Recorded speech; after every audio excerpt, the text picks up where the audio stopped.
balik jud ko no. Guys, so ano lang ko nag-vlog sa sulod kay ano kanang nabisi ko una-una, so I made up my mind.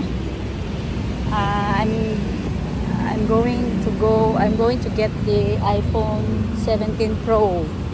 Pro yung kinuha ko guys, hindi na Pro Max kasi malaki yung Pro Max eh. Yung 15 Pro Max ko nga, ito malaki din sa akin. So Pro na lang. So doon na lang tayo sa Pro. Kasi mapalit kasi yung kamay ko guys. Nakakaano siya sa mabigat sa kamay oh. Ito yung hey guys, good afternoon. It's 12:41. Alis muna tayo, punta tayo ng Altasita. And umuulan dito sa Tagbilaran. So ayun, kita niyo umuulan. Bye! Ang daming mga sasakyan sa ano guys kasi nag-big sale yung do exam. So ayan, alis muna tayo. Bye! It's raining.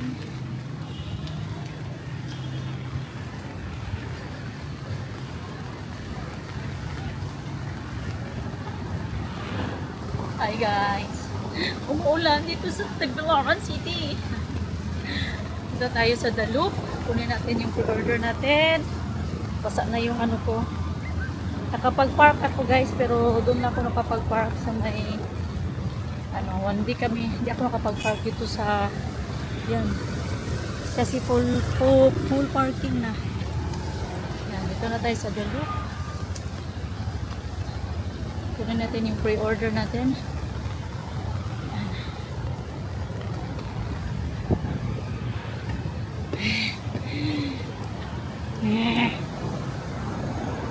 Unboxing is real.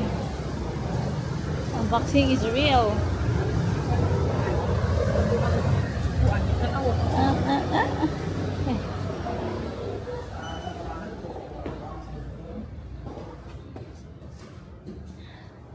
So, di na ito sa Dalup. Ano ito itong gana?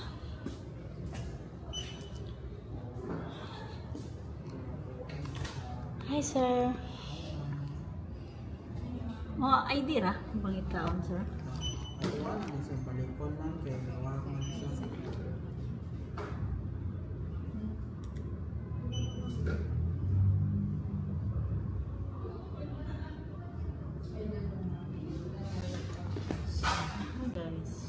Guys, patay na. Ay.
Ito po yung free natin sa pag-pre-order natin ng iPhone 17 Pro, which is ginagamit ko nga siya ngayon. Ito yung parang handle, parang pwede siya ilagay mo siya sa ano para maging handle mo siya sa 17 Pro. And then ito yung JBL na speaker, ito yung eSIM, ito yung Anchor na adapter, and then ito dalawang ganito guys, dalawang US cable na nasa loob nito. And yung 2,000 voucher pala guys, hindi ko pa siya nakuha. Magte-text lang sila kung meron na available, kasi yun yung ibibili natin ng casing. So itong ano to, meron na tong casing, kaya lang mas maganda yung na casing, yung transparent, tsaka yung nag-order na din ako ng yung tempered glass. In-order ko na lang kasi mahal sa Apple sa Loop. So ito yung luma natin, yung 15 Pro Max natin. Cause I don't want the simple life. It's the fine things I like. I want my champagne all night with you.